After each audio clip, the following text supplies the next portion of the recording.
Hi hello నమస్తే. నేను morning కొద్దిగా ఎమోషనల్గా మాట్లాడాను. కొద్దిగా క్షమించండి. ఓకే. ఎందుకంటే బేసికల్లీ నేను చాలా కూల్గా మాట్లాడతాను. అలాంటిది నాకు మార్నింగు బాధేసింది. నేను బాధలో మాట్లాడాను. సో, బాధతో మాట్లాడాను తప్ప నాకు వీడియోలో నేనంత మేబీ అంత బాధతో మాట్లాడడం ఫస్ట్ టైం అనుకుంటా. చాలా నవ్వుతూ మాట్లాడేవాడిని.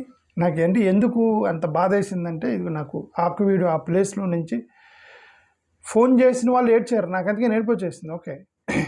చూడండి మొత్తం వినిపించట్లేదు. జస్ట్ లైట్‌గా వినిపిస్తున్నాయి.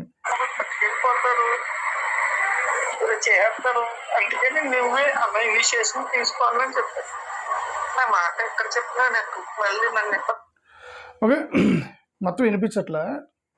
వినిపించింది కదా ఏడుపు. పాపం లిటరల్‌గా అక్కడ ఉన్న వాళ్ళు నైట్ అంతా ఏడుస్తున్నారండి. అందరూ ఎవ్వరు తలుపులు తీయలే. పాత సినిమాల్లో మొత్తం పేదలందరూ పాపం ఇళ్లలో నుంచి బయటికి రారు. వెనక్కి అందరూ దౌర్జన్యం చేస్తుంటే బయటికి రారు కదా, తలుపులు వేసుకొని ఇళ్లలో నుంచి బయటికి రాకుండా భయపడుతూ పేదరికంలో ఉన్న వాళ్ళు సినిమాలో చూస్తుంటారు కదా. నేను లిటరల్గా అదే పరిస్థితి పాపం అది. వీళ్ళందరూ బయట వాళ్ళకి శబ్దం వినిపిస్తుంది. రామాలయం పడగొడుతుంటే శబ్దం వినిపిస్తుంది. బయట చూస్తే కిటికీలను చూస్తే పోలీసులు ఉన్నారు, అధికారులు ఉన్నారు. ప్రతి ఒక్కరూ ప్రతి ఇంట్లో ఏడ్చారు. అటు అందరూ ఏడ్చారు. నైట్ అంతా ఏడుస్తున్నారు. వాళ్ళు ఎందుకు ఏడుస్తున్నారంటే, నేను కూడా గ్రామీణ ప్రాంతంలోనే పుట్టా. నేను కూడా పల్లెటూరునే. పల్లెటూరులో సెంటిమెంట్స్ ఏం రాజకీయం, మనదేమి రాజకీయం అనేది. ఒక గ్రామీణ ప్రాంతాల్లో 200 మంది కుటుంబాలని హ్యాండిల్ చేయలేనటువంటి రాజకీయం అని ఉంది. ఓకే. నేను కూడా పల్లెటూరునే. పల్లెటూరులో ఎక్కడో ఒక చిన్న దెబ్బ, గేదెల పేడ వేస్తాయి కదా, ఆ పేడ తీసుకెళ్ళి వేసుకుంటారు. దెబ్బలు అంటారు వాటిని. ఓకే. ఆ దెబ్బలకి ఇంతే ఉండేది ప్లేస్ ఇంత. ఆ దెబ్బల దగ్గర కొట్టుకుంటారండి, ఇది నాది అని చెప్పేసి. ఎందుకంటే నేను చాలా అది యాక్చువల్గా గవర్నమెంట్ రోడ్డు మీదే దెబ్బలు వేస్తారు వీళ్ళు. గవర్నమెంట్ రోడ్డు మీద దెబ్బేస్తారు. ఓకే. బర్రె పేడ వేస్తారు. ఉదయాన్నే క్లీన్ చేసి అక్కడ వేస్తారు. ఎవరితో వాళ్ళ ప్లేస్ వాళ్ళకు ఉండి దాన్ని వేస్తూ ఉంటారు. తర్వాత ఎప్పుడో కొద్దిగా ఎంత లంప్ అయిన తర్వాత తీసుకెళ్ళి ఆ పొలాల్లోకి అమ్ముకుంటుంటారు. ఓకే. గ్రామీణ ప్రాంతాల్లో జరిగేది. ఆ దెబ్బ కూడా నాది అని ఫీల్ అవుతారు. యాక్చువల్గా అది గవర్నమెంట్ రోడ్డు, అది నాది అని చెప్పి వాళ్ళు కొట్టుకుంటారు గ్రామీణ ప్రాంతాల్లో. అదే that's how they emotionally they are attached to the a specific property. అందుకే చట్టాలు గౌరవించి కూడా ఏంటంటే, చాలా రోజుల నుంచి వాడుతున్నారు కదా అని ఆ స్థలాలు వాళ్ళకి రాసిస్తుంటారు గవర్నమెంట్లు. గతంలో కూడా ఎప్పుడైనా సరే మీరు అంతే కదా, 10-15 సంవత్సరాలు ఉంటే వాళ్ళకి ఇల్లు వేసుకుని ఉంటే కరెంటు బిల్లు కడితే ఈ సిస్టమ్ యాడ్ నుంచి వచ్చింది. Because they emotionally attach to that particular property.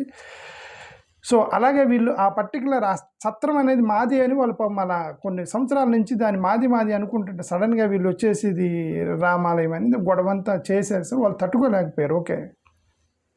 వాళ్ళు తట్టుకోలేక వాళ్ళు ఎదురు తిరిగారు. అదే చెప్తున్నాము. నేను మార్నింగ్ వీడియోలో ఎమోషనల్గా చెప్పాను. ఇప్పుడు నేను కూల్గా చెప్తున్నాను.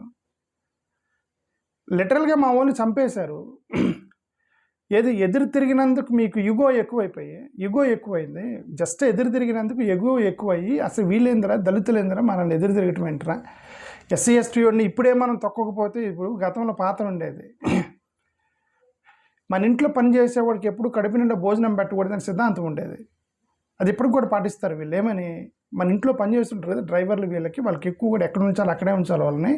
కడుపు నిండా భోజనం పెట్టకూడదు. కడుపు నిండా భోజనం పెడితే ఆడ ఎదురు తిరుగుతాడని ఇప్పుడు కూడా పెద్దోళ్ళు చెప్తూ ఉంటారు. ఎవరు పెద్దోళ్ళు? మన పెద్దోళ్ళు కాదు, మన వాళ్ళు ఎవరి దగ్గర పనులు చేస్తారో ఆ పెద్దోళ్ళు చెప్తూ ఉంటారు. వీళ్ళకి సగం కడుపుతోనే భోజనం పెట్టాలి, వీళ్ళకి ఫుల్గా భోజనం పెడితే మీ దగ్గర పని చేయమంటారని ఆ సిద్ధాంతం ఉందన్నమాట వాళ్ళకి. ఓకే.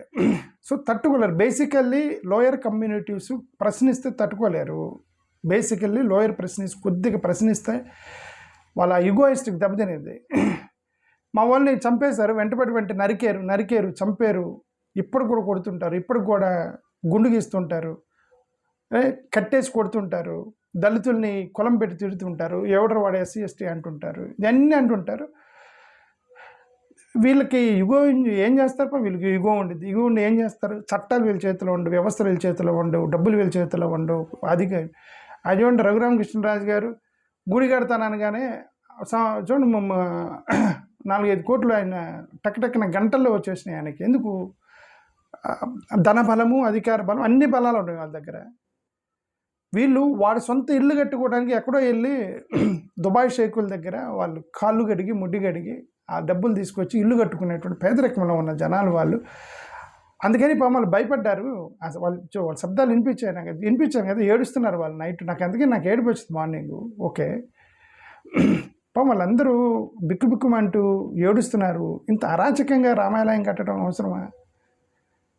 ఓకే, వాళ్ళని ఒప్పించి కట్టొచ్చు కదా, నేను చాలా రోజుల నుంచి చెప్తున్నా. ఓకే సరే, ఎనివే ఇది the government has to answer this. ఇంతవరకు నేను డైరెక్ట్గా లోకేష్ గారిని కానీ ప్రభుత్వాన్ని కానీ నేను ఎవరిని అడగలేను. ఇంకా ఈవెన్ ప్రతిపక్షాన్ని కూడా నేను చెప్తున్నాను ఇది. ఆ మాటకు వస్తే యాక్చువల్గా వైఎస్ఆర్సీపీ వాళ్ళు ఏమంటే morally should be YSRCP should support them morally. Okay, morally అంటున్నా. ఎందుకు మోరల్లీ అంటే రఘురామకృష్ణరాజు ప్రెస్ మీట్ పెట్టిన ప్రతిసారి ఒక మాట అంటున్నాడు, ఏమని, నన్ను ఇబ్బంది పెట్టిన వాళ్ళని వదలను, నన్ను ఇబ్బంది పెట్టిన వాళ్ళని వదలను. అంటే ఆయన్ని ఎవరు ఇబ్బంది పెట్టారు? ఎస్సీ ఎస్టీ కేసులు పెట్టారు ఆయన మీద. రఘురామకృష్ణరాజు మీద ఎస్సీ ఎస్టీ కేసులు పెట్టారు. ఎప్పుడు ఆయన ఎయిర్పోర్ట్లో దిగ్గానే ఆ పక్కనే ఉన్న ఆకువీడు పెద్దపేటకు సంబంధించిన వాళ్ళు ఎవరు కొంతమంది ఎస్సీ ఎస్టీ కేసులు పెట్టారు రఘురామకృష్ణరాజు మీద. ఎవరి కోసం పెట్టారు? జగనన్న కోసం పెట్టారు. అవును కదా, వైఎస్ఆర్సీపీ గవర్నమెంట్లో జగనన్న అభిమానులు వీళ్ళంతా. వైసీపీ వాళ్ళు వెళ్ళి ఎస్సీ ఎస్టీ కేసులు పెట్టారు రఘురామకృష్ణరాజు మీద. ఇప్పుడు ఆయన పగబట్టుకొని వీళ్ళని ఇబ్బంది పెడుతున్నప్పుడు morally YSRCP should support them, right? మీకోసమే కదా వాళ్ళు ఇబ్బంది పడ్డారు. ఇప్పుడు మీకోసమే కదా వాళ్ళు పగ తీర్చుకుంటున్నాడు అతను వాళ్ళ మీద. వైసీపీకి అరగెత్తలు కదా వీళ్ళంతా. ఓకే, నేను అదే అని చెప్తానంటే that basically YSRCP morally they should support them. అందుకే నేను ఎవరిని ఏమనలేకపోతున్నాను. ఎందుకంటే ఎవరిని ఏమనలేకపోతున్నాం ఏంటంటే, ఎవరిని అనగలము? అది గవర్నమెంట్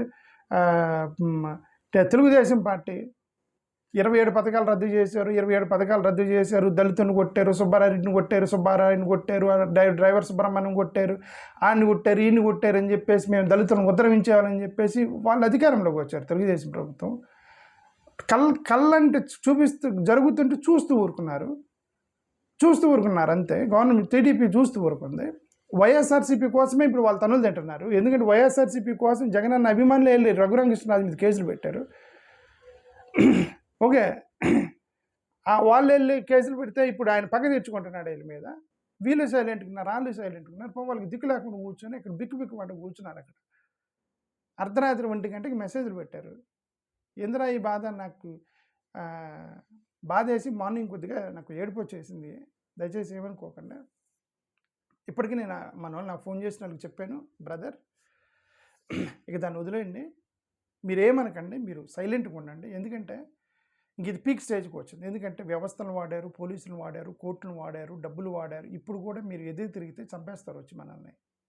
ఎందుకంటే చరిత్ర చెప్తుంది, కారంచేడు చరిత్ర చెప్తుంది, లక్ష్మీపేట చరిత్ర చెప్తుంది, చుండూరు చరిత్ర చెప్తుంది. ఇదంతా కూడా చరిత్ర చెప్తుంది. నా వీడియోల కింద రాముడి విగ్రహం నువ్వు 100 సార్లు రాముడు అన్నా సరే, I say that this is a caste issue, it's not a religious issue. మీరు క్యాస్ట్ ఆపరేషన్ చేస్తూ దళితులు కదా అని చెప్పి మీ ఇగో దెబ్బతిని ఎస్సీలు మనకు వ్యతిరేకంగా వెళ్ళటం ఏంద్రా, ఎస్సీలు నన్ను అడ్డుకోవటం ఏంద్రా అని చెప్పి కోపంతో మీరు చేస్తున్నటువంటి కులాధిపత్యం, దాన్ని మీరు 100 సార్లు రామ అని రాస్తే కులం కాకుండా పోదు సహోదరులారా. అది రామాలయం మీద మీకు ప్రేమ ఉంటే ఓకే, వాళ్ళని ఒప్పించి కట్టవచ్చు. ఏమో రామాలయం కడదామని చెప్పి వాళ్ళని ఒప్పించడం ఎంత టైం పట్టిద్ది? ఒక 4 రోజులు టైం తీసుకోండి, లేదంటే 10 రోజులు టైం తీసుకోండి, ఒప్పించండి. ఏమండి 200 కుటుంబాలను ఒప్పించిన వాళ్ళు నియోజకవర్గాన్ని ఏం పరిపాలిస్తారో, రాష్ట్రాలను ఏం పరిపాలిస్తారు? ఏదో 200 కుటుంబాలు వాళ్ళని ఒప్పించలేకపోయారు మీరు. కాబట్టి ఎదురు తిరగటంతో యుగో దెబ్బతిని చేస్తున్నారు తప్ప ఇంకోటి లేదు ఈ విషయం. నేనైతే I don't see it is religious issue. నా కింద మీరు 100 కామెంట్లు పెట్టండి, రామాలయం మీరు 100 కామెంట్లు పెట్టినా this is utmost A caste Dalit atrocity. This is Dalit atrocity, it's not a religious issue. మీరు తప్పించుకోవడానికి మీరు అది పెట్టకూడదు. ఎందుకంటే గతంలో చేసింది అదే కదా. గతంలో మీరు శూద్రులు, మీరు అంటరాని వాళ్ళు అని మమ్మల్ని ఊరు బయట పెట్టడానికి మీరు చూపించింది మతం, అంతే కదా, చెప్పించారు కదా. ఈ ధర్మంలో ఇలా ఉందని చెప్పి మతం చూపించారు, మమ్మల్ని బయట పెట్టారు. ఇప్పుడు అదే మతం చూపించి మీ మీద కులాధిపత్యం చేపిస్తున్నారు, అంతే తప్ప it's not caste issue, it's not religious issue, it's purely caste atrocity. చాలామంది క్రైస్తవులు కూడా చలో ఆకివీడు అని చెప్పి పిలుపునిచ్చారని చెప్పి నాకు ఇప్పుడు ప్రదీప్ ఫోన్ చేసి చెప్పాడు. నేను మీకు కూడా రిక్వెస్ట్ చేస్తున్నాను, నేను ఇప్పుడు ఆకివీడులో చెప్పాను, మీరు ఏం చేయకండి, సైలెంట్గా ఉండండి, మీరు అసలేం గొడవలకి వెళ్ళకండి. ఎందుకంటే మనకి పీక్ స్టేజ్కి వచ్చేసింది. వాళ్ళు ఇప్పుడు నెక్స్ట్ ఇక వినకపోతే దాడి చేస్తారు వాళ్ళు. దాడి చేస్తే అది ప్రాణాల మీదకి వస్తాయి. మనం తట్టుకోలేము, కోర్టులకు వెళ్ళలేము, డబ్బులు లేవు, ఇవన్నీ కూడా చాలా ఆర్గనైజ్డ్గా చేయాలి. సో కాబట్టి మీరు తొందరపడి ఎలాంటి హింసగా దిగొద్దు. నేను వాళ్ళకి చెప్పాను, సరే అన్నారు. వాళ్ళందరూ ఎవరు బయటికి రామన్నారు, ఎవరు బయటికి రా, మా పని మేము చూసుకుంటున్నాం, వాళ్ళు కట్టుకోమని అంటే వాళ్ళకి ఇష్టం లేదు, ఏడుస్తున్నారు. అదే చెప్తున్నా, మాకు ఇష్టం లేకపోయినా మా ఇళ్ళల్లో నుంచి బయటికి కూడా రాలేదని చెప్పారు వీళ్ళు. మీరు చూసారు కదా, అతను ఏడుస్తున్నాడు, ఒక నాయకుడు అక్కడ ఏడుస్తున్నాడు, మీరు విన్నారు కదా. ఓకే, సో కాబట్టి అది వాళ్ళ పరిస్థితి అలా ఉంది. ఈ మధ్య క్రిస్టియన్స్ చలో ఆకువీడు అని పిలుపునిచ్చారని ప్రదీప్ చెప్పాడు. క్రిస్టియన్స్ మీకేం సంబంధం? అది ఒక క్యాస్ట్ అట్రాసిటీ ఇష్యూ, అది ఇట్స్ నాట్ రిలీజియస్ ఇష్యూ. మీరు తొందరపడి చలో ఆకువీడు అని క్రిస్టియన్స్ ధర్నా చేస్తారంటే వాళ్ళు ఆల్రెడీ దాన్ని మత ఇష్యూగా అడ్డం పెట్టి కులాధిపత్యం చేయడానికి ట్రై చేస్తున్నారు. వాళ్ళు already they trying to show this as a religious issue, but actually it's a caste ప్రశ్న ఇది. మీరు క్రిస్టియన్స్, మీరు చలో ఆకువీడి, క్రిస్టియన్స్ మీకేం సంబంధం? చలో ఆకువీడికి దళిత సంఘాలు ఉన్నాయి, దళిత సంఘాలు మాట్లాడుకుంటారు, దళిత నాయకులు మాట్లాడుకుంటారు, మాలమహానాడు సంఘాలు ఉన్నాయి, మాలమహానాడు సంఘాలు మాట్లాడుకుంటారు. వాళ్ళతో ఇది దళిత అట్రాసిటీ ఇష్యూ. ఇది ఒక కారం చేడు, ఒక చుండూరు, ఇప్పుడు ఆకువీడు, పెద్ద తేడా లేదు, మూడు ఒకటే. కాబట్టి క్రిస్టియన్ సంఘాలు చలో ఆకువీడు లాంటి దయచేసి మీరు పిలుపునివ్వకండి. దళిత నాయకులు ఉన్నారు, వాళ్ళు పిలుపునిస్తారు. ఇప్పుడు ఇంకొకటి, ఇది ఒక సమస్య. ఈయన పివి సునీల్ అన్న ఒకటి మాట్లాడుతున్నాడు, ఈయన మీరు జాడా శ్రవణ్ గారు ఒకటి మాట్లాడుతున్నారు, హర్షకుమార్ గారు ఒకటి మాట్లాడుతున్నారు, విజయ్ కుమార్ అన్న ఒకటి మాట్లాడుతున్నారు, నేను ఒకటి మాట్లాడుతున్నా. వీళ్ళందరూ కలిసి ఒకేసారి మాట్లాడుకొని ఈ ఇష్యూని ఎలా సాల్వ్ చేయాలి అనేది ఇలా అందరూ కలిసి మాట్లాడుకోవాలండి. ఇది అది వాళ్ళు ఎవరు చలో ఆకువీడు, ఎందుకు చలో ఆకువీడు? మీరు 10 మంది వెళ్తే పిచ్చుకొట్టు కొట్టి వెనక్కి తీసుకెళ్ళి జైలు వేస్తారు 10 మంది వెళ్తే.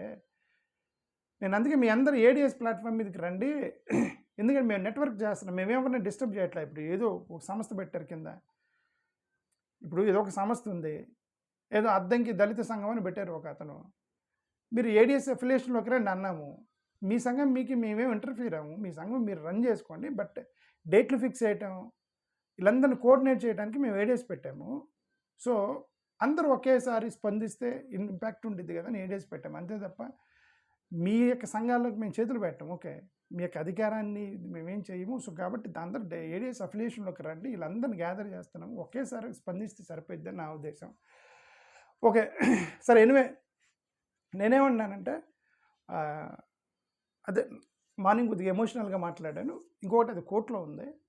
అది కోర్టులో ఉన్నప్పుడు కోర్టుకి ఏం చెప్పారు, కోర్టు ఏం చెప్పింది, రఘురామకృష్ణరాజు గారి కోర్టు ఏం చెప్పింది, మీరు పర్మిషన్స్ తీసుకొని కోర్టుకి రండి. కోర్టులో ఉన్న ఇష్యూ కదా, పర్మిషన్స్ తీసుకొని పడగొట్టి బిల్డింగ్ కట్టమనిలా, పర్మిషన్స్ తీసుకొని కోర్టుకి రండి అంది.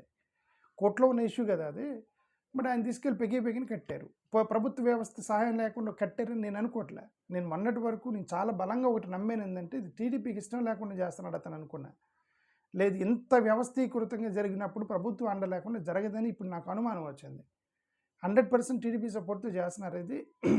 ఎందుకంటే ఈ మధ్య చంద్రబాబు నాయుడు గారు కూడా మెసేజ్లు మారుస్తున్నారు. చంద్రబాబు నాయుడు గారు కూడా బీజేపీని, హిందుత్వవాదాన్ని ఎక్కువగా మాట్లాడుతున్నారు. బహుశా ఆయన కూడా మైండ్లో ఉందేమో, ఇదంతా కూడా ఊరికే ఓట్ల కోసం న్యూట్రల్గా ఉంటారు, బట్ లోపల ఉన్న భావజాలాన్ని మనం ఏం చేయలేము. నేను అందుకని ఇది ప్రభుత్వ వ్యవస్థ ఉందని నేను నమ్ముతున్నాను.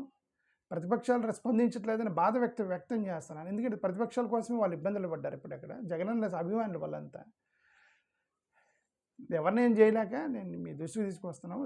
సమయంగా ఉండండి, కూల్గా ఉండండి, స్లోగా కూల్గా మనం మాట్లాడదాం, హింసకు ప్రేరేపించొద్దు. ఇంకోసారి చెప్తాను. థ్యాంక్ యూ, నమస్కారం. ఆకువీడు పెదవీడు ప్రజలకి హింసకు దిక్కండి, వాళ్ళు ఏం చేసుకుంటారో చేసుకోరండి, మీరు మాత్రం బయటికి రాకండి ఇంట్లో నుంచి. థ్యాంక్ యూ, నమస్కారం.